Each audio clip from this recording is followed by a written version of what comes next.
Why capitalism doesn't reward hard work, but really it's about positioning, ownership, and visibility.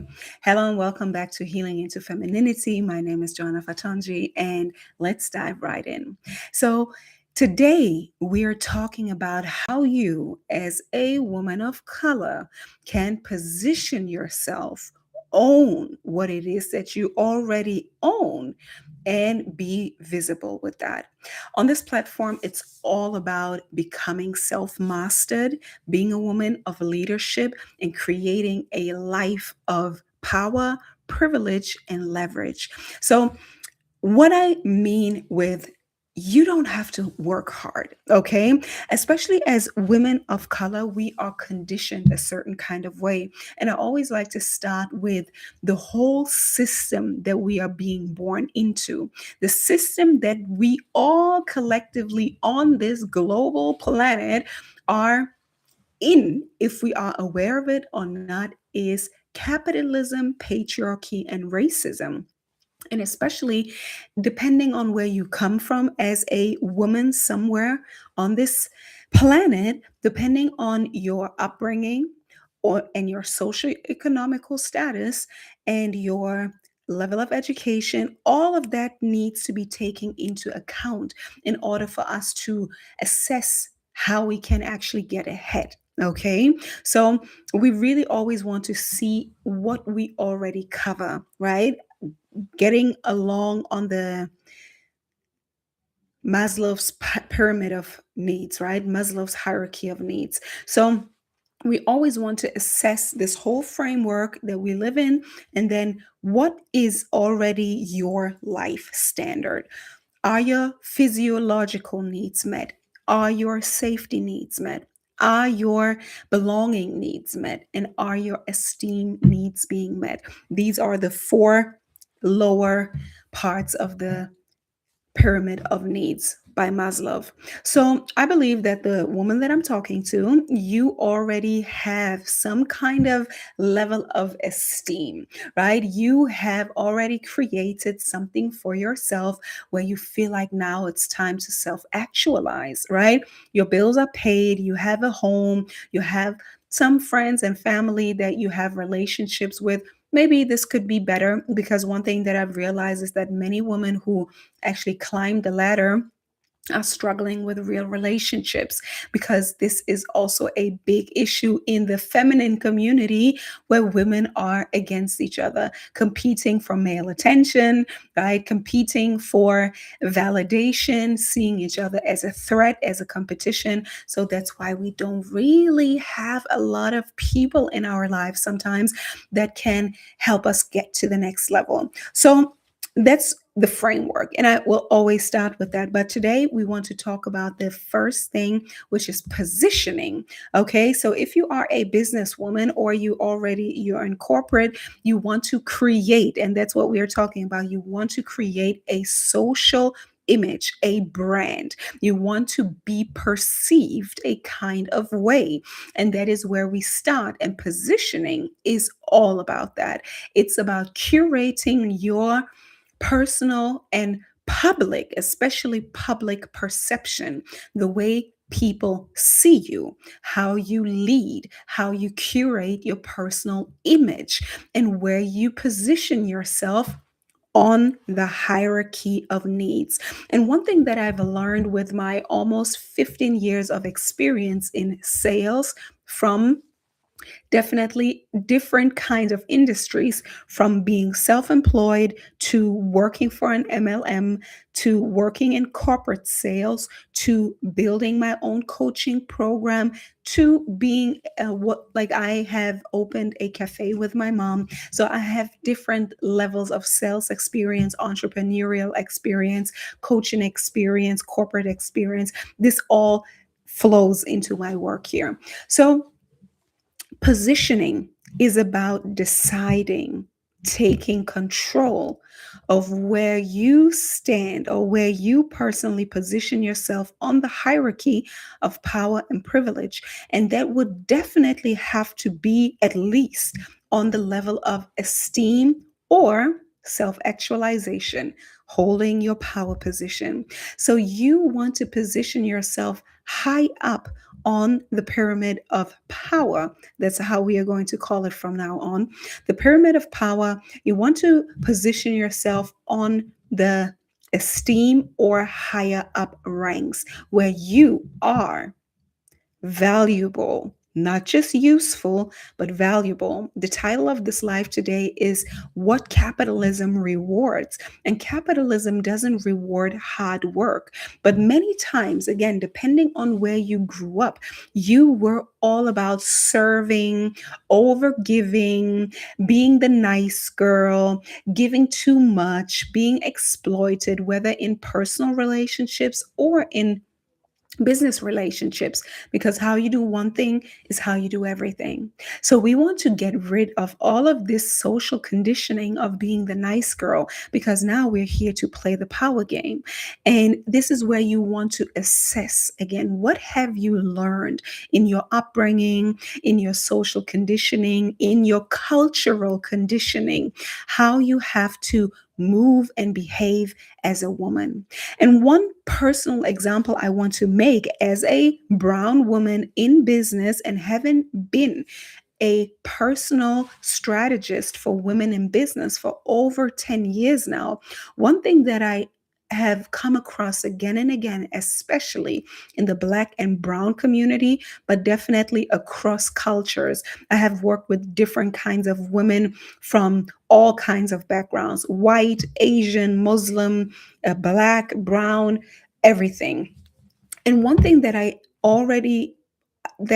commonly assess is that people who strategize for success, which is positioning, ownership, and visibility, that they many times have a problem within their own community of upbringing, because those communities many times are deeply indoctrinated by the good girl image, that the woman has a certain position to play and that she needs to be the nice girl, the good girl, the accommodating girl. And when you are actually strategizing for success, for ownership, for positioning, and for visibility, you are no longer going to play into this paradigm, into this image of the good girl. No, you're not. You're going to become a villain. You're going to become the up. You're going to become the evil one.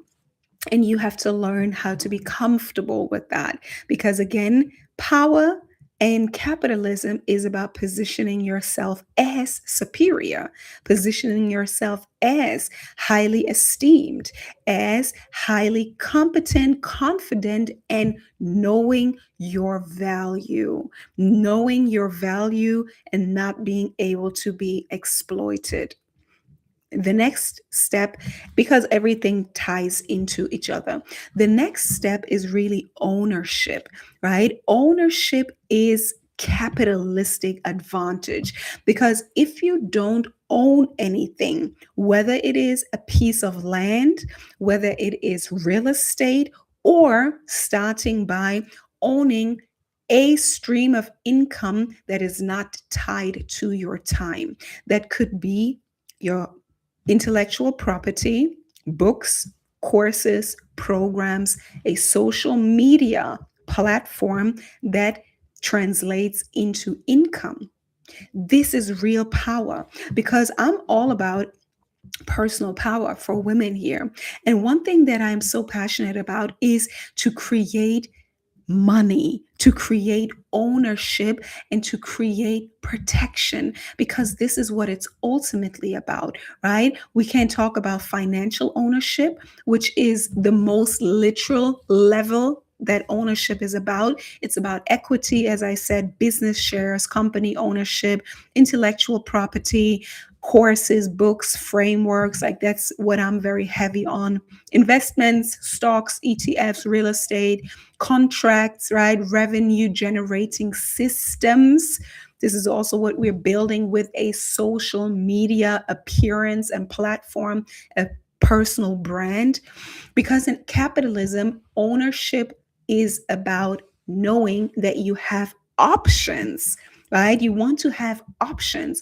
If you want something for yourself, you have to be able to move out of any situation that compromises you, right? Economic ownerships of your skills. That's why it's so important to build skills, to build transferable skills that you can take from one company to the next company, or to use it and monetize your expertise, right? Your decision making skills, your competency, right? Your value is not about being helpful, right? We're getting out of the good girl conditioning that most of us have been through. We don't want to be helpful. We want to be influential, right? Being helpful is about, you could do like low skill jobs that everybody can do, and that is when you're replaceable.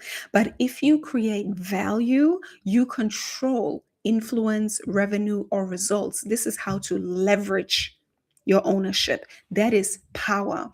And this is also why I like to speak about ownership for you as a woman. And that is being independent, again, from men, from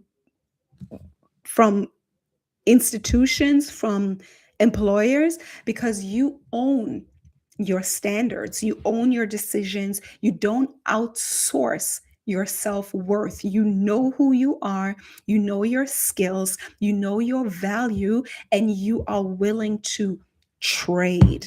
You're willing to trade that value for equal value exchange, not giving yourself away, not to a man, not to an employer, to nobody. Okay, so I'm against sugar daddy ideologies over here. So ownership means you decide. Okay, and another very important part of positioning, the first point, but also this one of ownership, is about owning your narrative. That is how you keep your position, but that is also owning your identity, owning your competencies, owning whatever it is you put out, your image, your voice, your ideas, your intellectual property. And this is how you design how you're being perceived by the general public, aka social settings, social media, and therefore having an influence on the greater, right? So it's very, very important to own everything you are and you possess. And it's also about ownership of income, right? Because again, everything ties together. You want to own your intellectual property. You want to own whatever it is that you know that is part of your value inside this capitalistic system.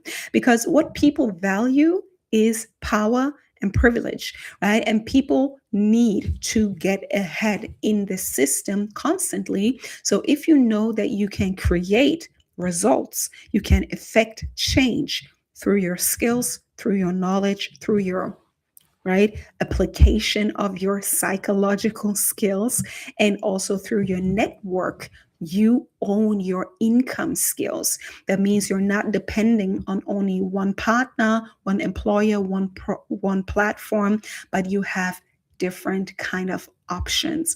And that is ultimately what my platform is about. Feminine the feminine needs containment. The feminine needs to own who she is, and she needs to protect herself through owning herself, right? Because again, this system is shaped by capitalism, which is about market incentives. You have to bring something to the table. Right over here, we don't subscribe to, we don't bring nothing to the table, we bring something to the table, right? And we bring power positions to the table, and we know how we're being perceived, especially as women of color. Yes, so ownership gives you exit options. That is what it's all about: negotiation power, psychological freedom, time flexibility, and this is a very, very big one for me: a voice without fear, because we know that we can't always speak the truth, and that still applies to different social settings, but we can definitely own our own platform as long as there's still kind of level of freedom of speech, right? So it's very, very important to know what you own and what you bring to the table. And then the third thing is all about visibility. Again, everything ties in together. It's so important for us to know that you cannot hide, okay? You cannot hide. You will have to, in order to create or even play into the two first points, we have to be visible. You can only hold or create a position by being seen in that position. Okay, you can only create ownership. You can, of course, create ownership outside of social media, but it's a really maximizing our potential and maximizing our potential in today's day and age in 2025, 6, 7, and beyond. We want to be visible and we want to be seen in order not only to build our own social perception, but I believe that it's already becoming a necessity for the job market. If you want to move into higher levels of leadership inside of corporate or be a business owner of any sorts, whether it is you're a coach, you're a consultant, but also in any kind of market, you have to be visible with your business in order to position yourself as an authority. And being visible as an authority is not only about skills or competence, it's definitely about being visible because people buy or build trust first from people who are visible, who share their ideologies, who share their values, who share their beliefs, and who share that they're able to affect change, that they're able to create results, whether it is that you build houses or that you are a plumber or a highly influential speaker with some kind of level of expertise. You have to be visible. You have to show yourself, you have to be seen, you have to be heard, and the more the better, but definitely also show up in your expertise and your quality. So that's already it for today. I just wanted to give you a few impulses. What is really important in today's day and age? And again, capitalism doesn't reward hard work that nobody sees because that is for the workhorse, that is for the maid. She's in the background, she does all the heavy lifting, but it's replaceable work.